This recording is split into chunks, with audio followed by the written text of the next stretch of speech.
Merci Madame la Présidente. Merci Monsieur le Président sur ce travail que vous nous avez présenté ce matin et qui est tout à fait intéressant.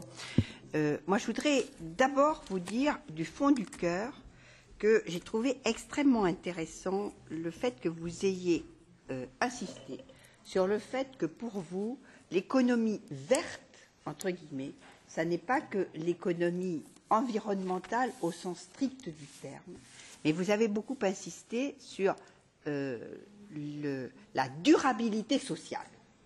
Et je crois que si nous avons un écueil sur ce travail, ça serait de restreindre à uniquement une économie verte environnementale sans l'ouvrir sur la durabilité sociale. Vous l'avez évité, vous avez su nous faire partager votre vision et votre enthousiasme là-dessus. Je crois que nous avons beaucoup de travail à faire tous ensemble pour en rester à cette ouverture large de durabilité sociale. Je crois que ça va être un beau combat. Le deuxième point, vous avez insisté sur la nécessité de statistiques ventilées.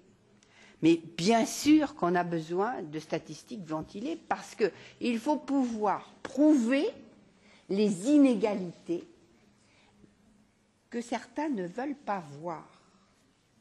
Et donc, il faudra aussi nous mobiliser. Ce sera le deuxième combat que nous aurons à mener ensemble pour pouvoir obtenir des statistiques ventilées qui nous permettent ensuite d'avoir la preuve des dysfonctionnements sociaux et des évolutions que nous avons apportées.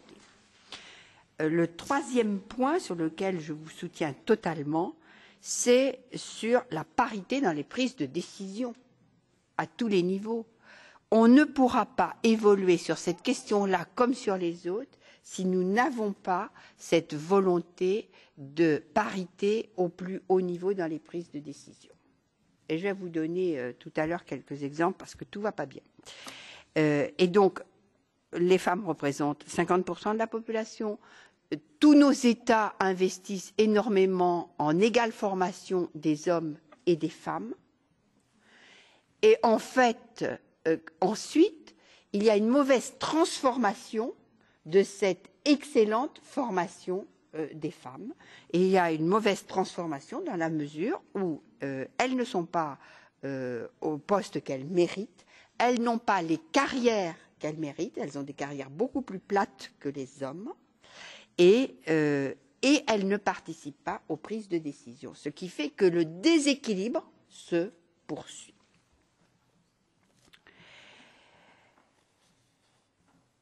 Vous avez dit, comme un des moyens de lutter contre ces déséquilibres, qu'il faut, au niveau local, prévenir ces déséquilibres en faisant accéder les femmes à des responsabilités. Je suis dans un pays qui a mis la parité non seulement légale mais obligatoire au niveau des responsabilités locales. Moi, je vous dis, attention, il faut aller beaucoup plus loin que cela, parce qu'on se rend compte que les femmes sont cantonnées sur des responsabilités qui correspondent à des schémas mentaux féminins, l'action sociale, le suivi des écoles, etc., alors que il nous faut, pour cette durabilité sociale, que les femmes puissent aussi être sur la présidence de la commission des finances dans une mairie ou dans un conseil régional. Si vous voulez, il faut bien aller plus loin et bien voir l'ampleur et l'impact de la responsabilité des femmes. Pas simplement qu'elles soient à parité, mais voir sur quel thème elles sont. Bon. Vous voyez que je suis... Le deuxième grand point sur lequel je voulais intervenir, c'est la croissance. Vous avez dit on ne peut plus être dans le credo de la croissance. Je crois que c'est l'expression que vous avez. Je partage totalement cette vision et je suis persuadée d'une chose, c'est que nous sommes à un tournant et que les questions sociales vont prendre une ampleur considérable parce que la crise va entraîner des révoltes sociales. Et on n'a pas suffisamment pris en considération le social, le maillon social dans la gestion de la crise mondiale qui nous secoue. Et donc, je suis persuadée que dans ce domaine-là, nous avons aussi une position politique et stratégique à prendre, un espace à prendre. C'est pour ça que dans cette économie verte, le social, il faut peut-être être plus explicite sur le nom. Et en particulier, moi je voudrais insister sur le fait, vous avez insisté sur le fait que les femmes avaient d'autres modes d'analyse, d'autres modes d'investissement. Et je sais que dans le domaine de la solidarité et du gaspillage et de la lutte contre le gaspillage, les femmes ont un rôle absolument important, y compris sur le gaspillage alimentaire dans cette durabilité. Je ne veux pas être trop longue, mais je voudrais encore insister sur quelques points. Le premier point, c'est le point des transports. Vous avez mentionné dans votre étude que certaines municipalités ont mis en place des bureaux du temps pour prendre en compte justement cette diversité entre les besoins entre les hommes et les femmes. Je voudrais vous dire attention. Attention parce que ces bureaux du temps ont été des affichages politiques et n'ont pas été porteurs de la réalité de l'impact qu'on pouvait attendre. Et aujourd'hui, ils sont un peu tombés aux oubliettes. On a affiché ça et ensuite, il n'y a pas eu de modification. Moi, j'habite une ville et je suis élue d'une eurocirconscription où il y a plusieurs bureaux du temps. Et je peux vous dire que nous n'avons pas eu les effets attendus parce que, voilà, après l'annonce, les choses sont passées aux oubliettes. Et c'est justement cette volonté politique dans le temps qu'il nous faut pouvoir poursuivre si nous voulons des effets.